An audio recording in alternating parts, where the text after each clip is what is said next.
আমার ঝোপড়ির ভাগ্য আজ খুলে যাবে, রাম আসবে।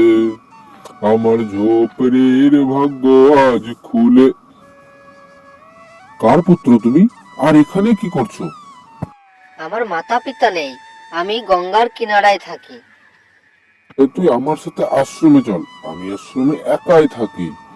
তোর সাথে থাকতে আমাকে আনন্দ লাগবে। আমি আপনার আশ্রমে আসবো, কিন্তু আমার শরীর দেখে নিন বাবাজি। কি বলতে চাইছিস তুই? আর তোর নাম কি? আমার নাম আরাইয়া। আর হাইয়া? এরকম নাম তো এই প্রদেশে পাওয়া যায় না। এতে কোনো পদেশে মতলব নেই। এই বয়সে 2.5 কিলো বাটি আমি একাই খেয়ে নিই, আর তার সাথে ডাল, ভাত, ভাজি, মিষ্টি আলাদা করে নেই। এই কারণেই লোকে আমাকে আড়াইয়া বলে। আরে, কুঠির ভরে আছে বেটা, তুই যত ইচ্ছা ততই খাস। আর তোর এই আরহা নামটি আমার ভালো লেগেছে। চল তুই আশ্রমে চল। আপনি যত বলবেন তত কাজ করবো বাবাজি, কিন্তু খাবারের যত কোনো কমই না হয়। 2.5 কিলোর বাড়ি তো আমার চাই চাই। যদি খুড়াকে বাড়ে তো কিছু বলতে পারছি না। আরে ভাই, তুই যতই খাবি খা। এই হলো আমার আশ্রম। তুই এখানে যত খাবার খাবি খা, কিন্তু এই আশ্রমে একটি নিয়ম আছে। একাদশীর দিন উপবাস করতে হবে। মানে উপবাসে কি করতে হবে? ওই দিন আমাদের আশ্রমে কোনো আখা জ্বলবে না। ওই দিন খালি পেটেই থাকতে হবে। উম, মাসে কতবার আসে? 2 বার। এক পূর্ণিমার একাদশী আর এক অমাবস্যার একাদশী। 2 দিন খালি পেটে থাকতে হবে? হ্যাঁ। নমো নারায়ণ, আমি যাচ্ছি। কেন? না বাবাজি, একাদশীর উপবাস করতে হবে, এটা আমার পছন্দ নয়। 15 দিনে একদিন তুই ফল ভর্তি পেটে খেয়ে নিবি, দুধ বেশি করে খেয়ে নিবি। না বাবাজি, বাটি তো চাই 2.5 কিলো। কিন্তু আশ্রমের তো নিয়ম আছে। যাই নিয়ম হোক, এত নিয়ম পাল্টান না তো আমাকে যেতে দিন। হুম, ঠিক আছে, তুই খাবি। তুই আশ্রমে কোনো আগুন জ্বলবে না। আমাকে ছোট থেকে দরিদ্রতায় অনেক কিছু শিখিয়েছে, আমি রান্না করতে জানি। বলে ঠিক আছে, তুই আটা সবজি নিয়ে দূর জঙ্গলে গিয়ে রান্না করে খাবি। কিন্তু তুই যদি উপবাস করতি তাহলে আমার ভালো লাগতো। কিন্তু তুই বুঝতেই চাস না, আশ্রমে খাবার বানাস না যেন। ঠিক আছে বাবাজি, একাদশীর দিন আপনি আমাকে রান্নার সামান দিয়ে দেবেন, আমি জঙ্গলে গিয়ে রান্না করে খেয়ে নেব। কাল একাদশী আছে। হ্যাঁ বাবাজি, আপনি আমাকে রান্নার সব সামান দেবেন, আমি বাহার গিয়ে রান্না করে খেয়ে নেব। আপনি এখানে একাদশী করবেন। কিন্তু বেটা, তোকে এখনো বলছি, আশ্রমের নিয়ম ভঙ্গ করিস না। তাহলে বাবাজি আপনি আমাকে যেতে দিন।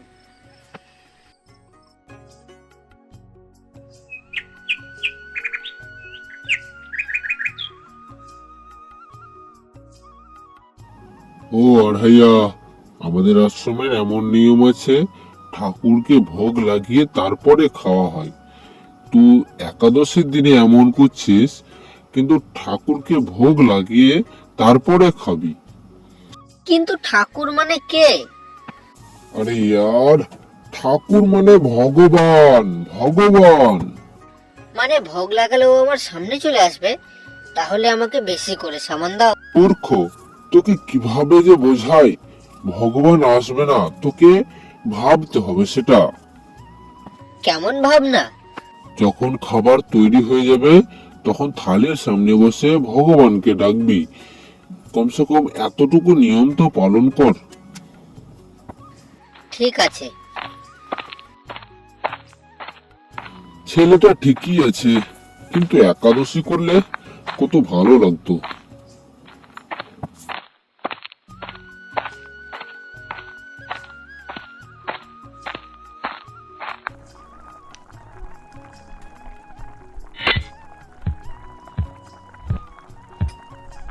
গুরুদেবের ঠাকুর, এবার খাবার খেয়ে নাও। স্বামী, খাবার তৈরি আছে, আপনি কোথায় যাচ্ছেন? আমার এক ভক্ত আমাকে ডাকছে, আমি এখনই আসছি। গুরুদেবের ঠাকুর, এবার খাবার খেয়ে নাও।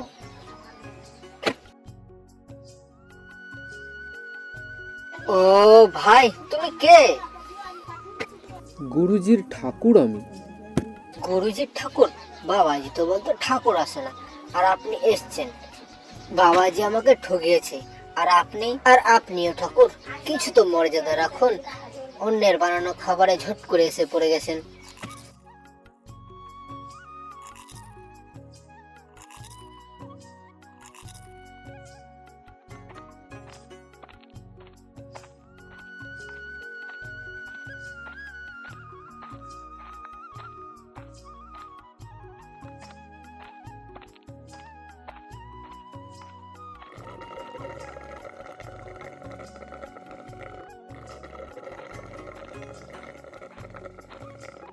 তুই একাদশী করলি না, আমাকে খুব খারাপ লাগলো। খাবার খেলি? কি খাবো বাবাজির ঠুল্লু? না আপনার ঠাকুরের কোনো মান মর্যাদা বিবেক বলে কিচ্ছু নেই।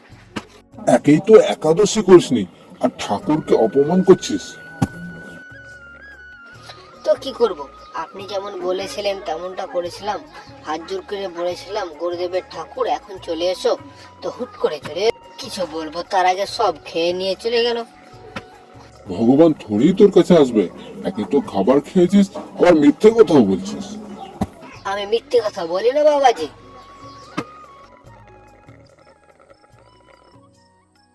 কাল একাদশী আছে। গুরুজি, আমি আগে ক্যালেন্ডার দেখে নিয়েছি। এবার আমি 2.5 কেজি নয়, এবার আমি 5 কিলো আটা নিয়ে যাব। 2.5 কিলো আপনার ঠাকুরের আর 2.5 কিলো আমার। তোর যত ইচ্ছে তুই ততই নিয়ে যা। ইয়া তো তোর খিদে বেড়েছে, কিংবা তোর কোনো মিত্র আছে। ভগবানকে শুধু শুধু অপমান করিস না।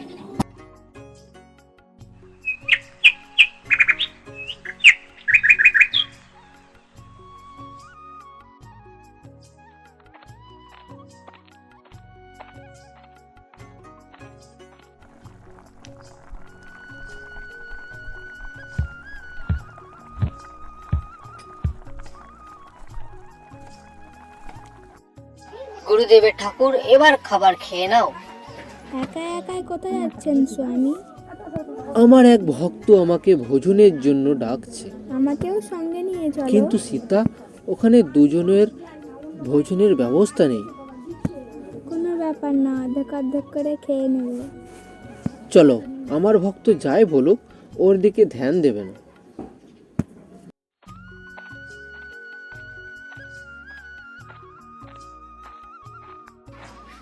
গুরুদেবের ঠাকুর, এবার খাবার খেয়ে নাও। ঠাকুর, এ বোন কে? ও আমাকে বোন বলছে। সীতা, চুপ করো, খাবারের দিকে ধ্যান দাও। ঠাকুর, ইনি কে? এ আমার স্ত্রী। তো আপনি বিবাহিত? আরে প্রথমে বলতে জ্ঞান বুদ্ধি আছে না নেই? খাও খাও।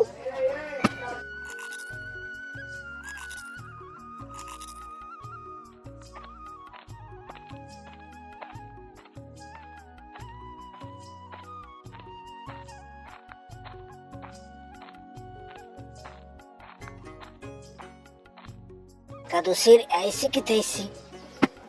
আজ কি হলো? আমাকে বেশি ডাকবেন না, আর এর ফলও ভালো হবে না। কিন্তু হয়েছে কি? আপনাকে আমাকে বলতে তো হবে। ঠাকুর তো এসছে, কিন্তু ও বিবাহিত। বিবাহিত মানে? দুজন স্বামী স্ত্রী এসেছিল, নির্লজ্জ কোথাকার। খাবার খেয়ে চলে গেল। আমি এত রেগে আছি, ওদের কোনো মতলবই নেই। খাবার খেয়ে চলে গেল। ও বোন নিজের ঘরে খাবার বানায় না নাকি? কি উল্টো পাল্টা বলছিস? আর তোর কি হয়েছে? ঠাকুর থোড়ি তোর কাছে আসবে। কাল একাদশী আছে। আমি আগেই ক্যালেন্ডার দেখে নিয়েছি। কাল আমি 5 কিলো আটা নেব না, কাল আমি 7.5 কিলো আটা নেব। দুজন ওরা আর একজন আমি। তোর যত দরকার তুই ততই নিয়ে যা। আমি তোকে কখন মানা করলাম? কিন্তু তুই মিথ্যে নাটক করিস না। নাটক করে না গুরুজি, আমি মিথ্যে বলি না। 2 একাদশী থেকে আপনি আমার সাথে খেলছেন, আমাকে না খাইয়ে মেরে দিয়েছেন।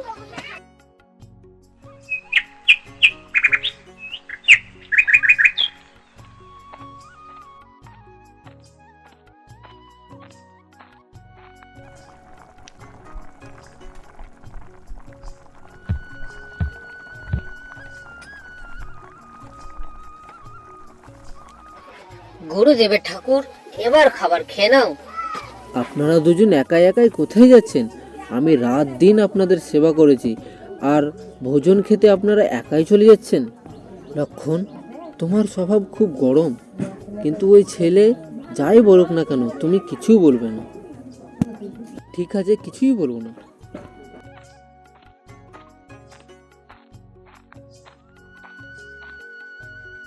গুরুদেবের ঠাকুর, এবার খাবার খেয়ে নাও। ও ভাই, এ দ্বিতীয় ভাই কে? ও আমার ছোট ভাই লক্ষ্য। আপনি কি আমাকে বলবেন আপনার বাড়িতে কতজন আছে? রেশনের এটা তো আমাকে জানতে হবে। ভাইও রাগ দেখাচ্ছে। লক্ষণ, চুপ করো, ভোজনের দিকে ধ্যান দাও।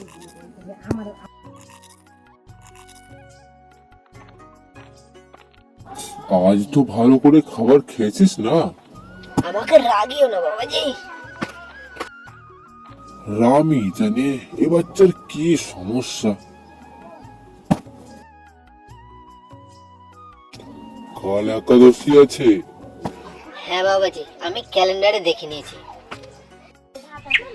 আজ আমি 10 কিলো আটা নেব। 10 নয়, তুই 20 কিলো আটা নিয়ে যা, কিন্তু তুই মিথ্যে করে ঠাকুরকে অপমান করিস না। আপনি আমার কথা কোনোদিনও বিশ্বাস করবেন না, আমি মিথ্যা বলি না।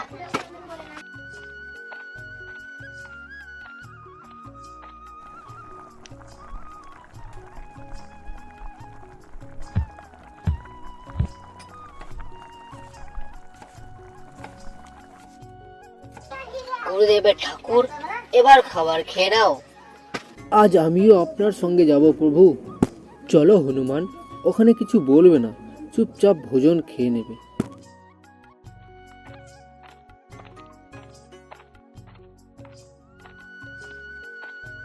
গুরুদেবের ঠাকুর, এবার খাবার খেয়ে নাও।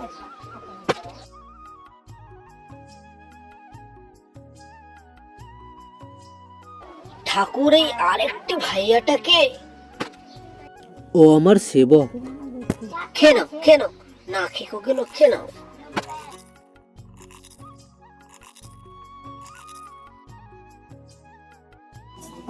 কাল একাদশী আছে। হ্যাঁ, আমি ক্যালেন্ডার আগেই দেখে নিয়েছি। আজ আমি 12.5 কিলো আটা নিয়ে যাব। আজ ওদেরকে ছাড়বো না, যা হবে। গুরুদেবের ঠাকুর, এবার খাবার খেয়ে নাও।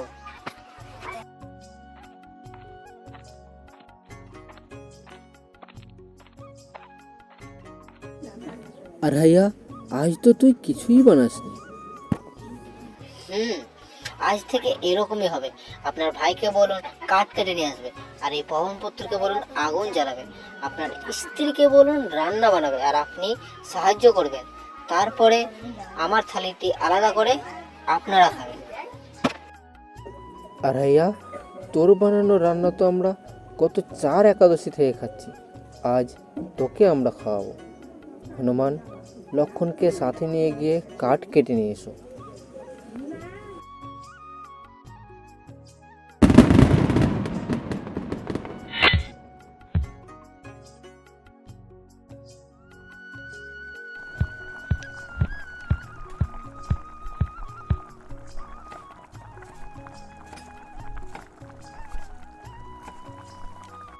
আর ভাইয়া, এবার এসো। প্রথমে আমার থালি আলাদা করে দাও। আরে ইয়ার, তোর যত ইচ্ছে তুই ততই খাস। প্রথমে আমি ঠাকুরকে ভোগ তো লাগিয়ে দিই। কিন্তু ঠাকুরকে ভোগ লাগানো কোথায় বাকি রইল? আপনি তো সব একাদশীর দিন এসেছেন। যেমন তোর গুরুদেবের ঠাকুর আমি, তেমন আমারও তো ঠাকুর আছে। উনি আসবেন? আরে ইয়ার, কেউ আসবে না, কিন্তু নিয়ম তো আছে। তো তাড়াতাড়ি করো। হে অখণ্ড ব্রহ্মাণ্ডের দেবতা, তুমি দর্শন দাও, আমার এই ভোজন স্বীকার করো। স্বামী, বাস আর একটা চাল, তাহলেই আমি জিতে যাব। বিনা মেঘে বৃষ্টি, এ কি ইঙ্গিত দিচ্ছে? আমার রাম ভান্ডারা করছে, আমাকে ডাকছে। যদি ওখানে রাম ভান্ডারা করে, তাহলে তো ওখানে অনেক ব্যবস্থা হবে। আমরা সকলেই যাব স্বামী। হ্যাঁ পার্বতী, যাও কৃত্তিকা, আমার সব দেবগণকে বার্তা দাও, যারা আসবে না তাদেরকে আমি নিজের মনে করব না।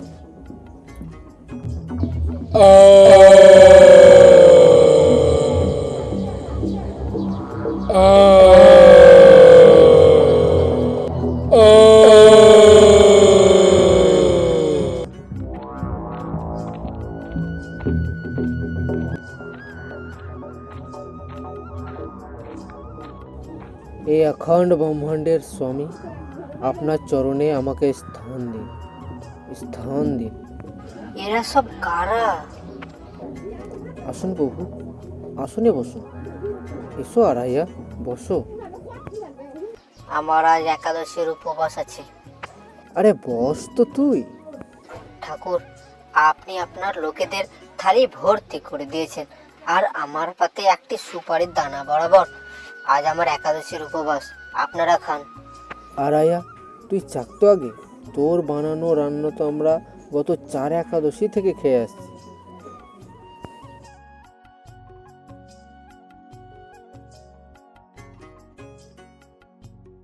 এ কি হচ্ছে? আমাকে বাঁচাও বাবাজি, বাঁচাও, বাঁচাও, বাঁচাও, বাঁচাও। উঠো আরাইয়া। হে অসংখ্য জীবের মালিক, আপনি আমায় ক্ষমা করে দিন। আমি আপনাকে বুঝতে পারিনি, আমি আপনাকে চিনতে পারিনি। আপনি আমায় ক্ষমা করে দিন। না আরাইয়া, তুমি নির্মল মনে আমাকে ডাকতে, তাই আমি তোমার কাছে আসতাম। আর তোমার সব বন্ধন কাটানো আমার দায়িত্ব ছিল। যাও, তুমি এখন নতুন জীবনের শুরু করো। আমি এখনই এসেছি, আর তার আগে ঠাকুর আর ঠাকুরের ঠাকুর, আপনারা যদি এখান থেকে চলে গেছেন তাহলে আপনাদেরকে রাম দোহাই লাগবে। আমি এখনই আসছি।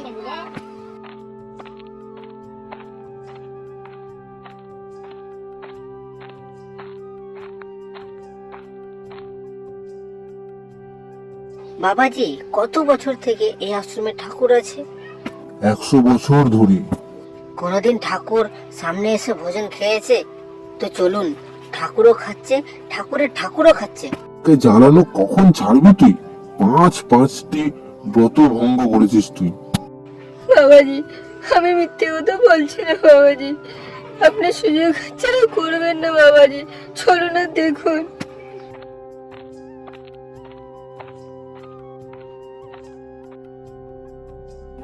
তুই মহান, তুই মহান আরাইয়া। বাস্তবে আমাকে আমার রামের পায়ে পড়া উচিত, কিন্তু আমি তোর পায়ে পড়েছি। তোর এই কান্তির কারণে আমি আমার ঠাকুরকে পেয়েছি। সত্যিই তুই মহান, তুই আমার হরিকে প্রাপ্ত করিয়েছিস। সত্যিই তুই মহান আরাইয়া, তুই মহান।